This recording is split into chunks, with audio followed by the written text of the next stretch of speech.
ce sont les mêmes personnes amul changement xëy na à travers des générations ñenn ñi ci manqué juste mooy ñi nga xam si ils sont partis entre-temps à la retraite mais sinon le noyau dur est là et que dañuy jouer ci déshydratat wu ki nga xam si moom mooy gérer l'exécutif. ok loolu mooy problème bi maintenant sama beneen inquiétude maanaam mooy li ma doon wax ci constat on parle de constat maanaam mooy constat incriminé wuloo xam na la tekki Tafaako mu ngi ñëw léegi def na choc ak benn moto Jakarta dañuy woo huissier ou bien ñu woo benn gendarme mu ñëw constater les faits tout simplement je viens pour constater ce qui se passe mais instant yi nii ñun on s'attendait à ce que cour des comptes mu certifier mu valider mu approuver mu contredire mais il n'a fait que constater man c'est ça mon problème il faut dire ñu xam ni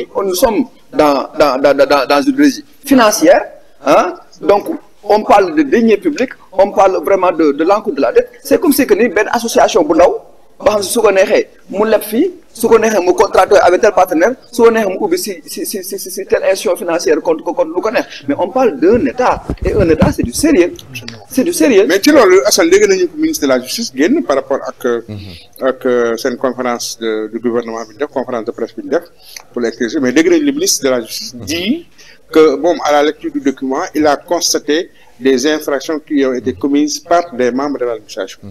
Il a évité de les citer. C'est le tour quoi. Mais tu tenais les postes, les ministres, etc. wax na ko te nee na à sa lecture gis na ñu mel ne sax ay infractions ay détournement de deniers publics blanchiment d'argent voilà wax na ñu bëree bëri au moins 7 chefs d'accusation yoo xam ne nee na moom relevé na ko ci document bi. Et que par rapport à ça il va mobiliser ces services pour que ñu poursuivre ces gens-là. Oui, on peut qu'encourager. Mais comme ni léegi mon frère waxoon ni cette fois la cour a manqué de courage mais c'est là où je voudrais m'appuyer c'est là où je voudrais accentuer que la cour a effectivement manqué de courage parce que waru woon yam rek ci constatation donc waroon nañu à la fois bi ñu constaté ñu daal di réprimer ñu daal di approuver quelque part ñu daal di dénoncer quelque part ñu daal di rejeter quelque part parce que tu es venu pour remettre en cause tu es venu pour auditer et audit tout simplement lu ñu rek pour constater des faits su fekkee ñu xam nañ lu ñuy wax audit da ngay ñëw nga ni cette gestion là a été telle fait de telle sorte donc warul demee nii nga proposer beneen buy waroon demee yaa ngi doon wax sànq ni absence de contradiction mais effectivement fii dafa war a am contradiction parce que ni ce sont il faut ñu comprendre du affaire ministère on parle de l'État du Sénégal et que ñëpp xam nañ ni qui gère le portefeuille de l'État c'est le ministère donc de l'économie et des finances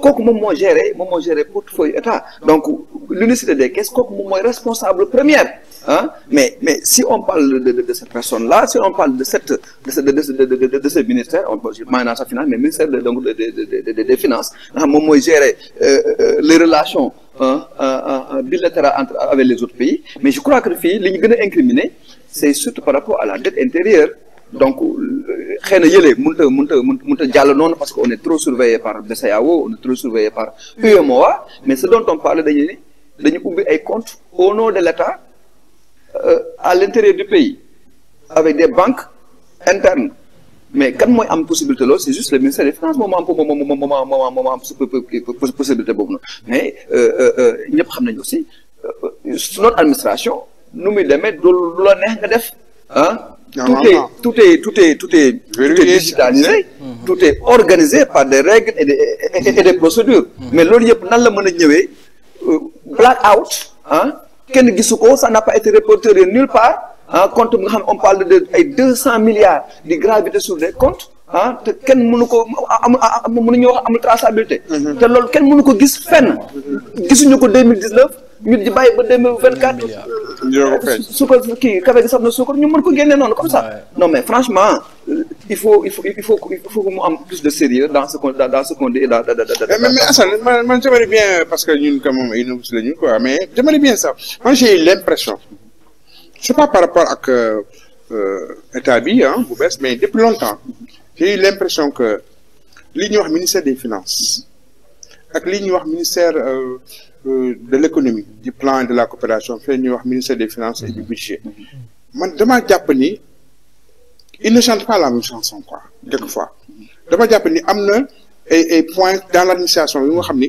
xëy na am na ay chevauchements parce que autrement ça peut pas s'expliquer que mu am ces contradictions sur les chiffres mais jàpp naa ni ci ministère yi ñi ñuy doxalantee entre le ministère des finances le ministère du plan parce que d'ailleurs sax seen appréciation bokkul boo xoolee démb le ministre de l'économie moom moo gën a disons optimiste daal nekk que c'est portable nangam alors que il était plus alarmiste donc ça veut dire que donc pour man ci ni ñu organiser administration bi entre encore les finances publiques du Sénégal am na ci ay comme mooy li nga doon wax rek c'est-à-dire am na ci ay problèmes quoi.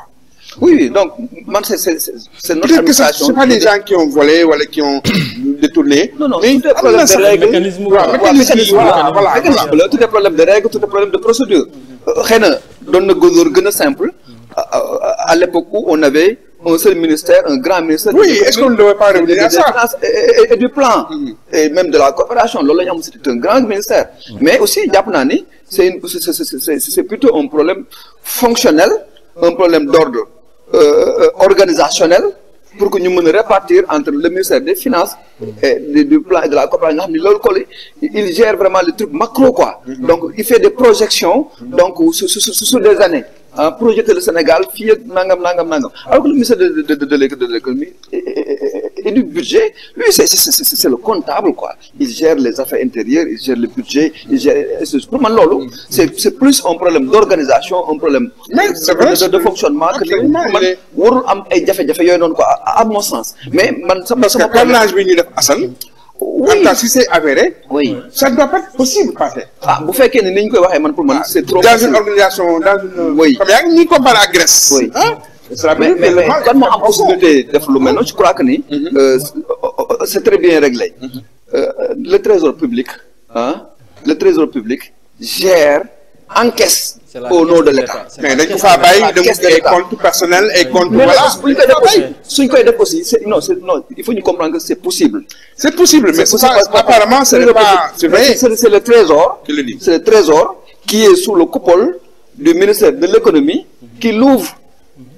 Mais vous faites que ça passe sous silence trésor, c'est là où il y a problème. Bien sûr. C'est là où il y a problème. De contrôle. Oui, exactement. Parce que si vous voulez que le ministère directement ouvrir un compte sans votre trésor, c'est là où il y a des problèmes. Qui sont quelquefois gérés par des gens qui n'ont rien à voir avec c'est ça le souci. Maintenant, c'est là où je voudrais que nous adressions attention. Nous adressions attention. Des fois, manipulation de chez Baritamit. Manipulation, quand on parle d'immeubles qui sont vendus, nangam, il faut nous faire attention si affaire quoi. L'État, une ONG ou une association, ils ne sont pas faits pour faire des bénéfices. Comment à chaque fois l'État veut gérer une affaire, l'État qui va créer